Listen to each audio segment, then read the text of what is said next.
ایک سفر میں رسول اللہ صلی اللہ علیہ وآلہ وسلم ہم سے پیچھے رہ گئے، پھر آپ ہمارے قریب پہنچے تو عصر کی نماز کا وقت ہو چکا تھا یا تنگ ہو گیا تھا اور ہم وضو کر رہے تھے۔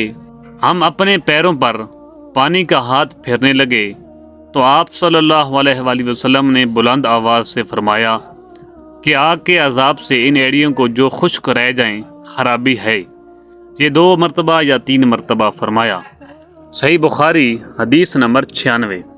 رسول اللہ صلی اللہ علیہ وآلہ وسلم نے فرمایا کہ 3 شخص جن کے لیے 2 گنا اجر ہے، ایک وہ جو اہل کتاب سے ہو اور اپنے نبی پر اور محمد صلی اللہ علیہ وآلہ وسلم پر ایمان لائے، اور دوسرے وہ غلام جو اپنے آقا اور اللہ دونوں کا حق ادا کرے، اور تیسرے وہ آدمی جس کے پاس کوئی لونڈی ہو جس سے شب پاشی کرتا ہے اور اسے تربیت دے تو اچھی تربیت دے، تعلیم دے تو عمدہ تعلیم دے، پھر اسے آزاد کر کے اس سے نکاح کر لے تو اس کے لیے 2 گنا اجر ہے۔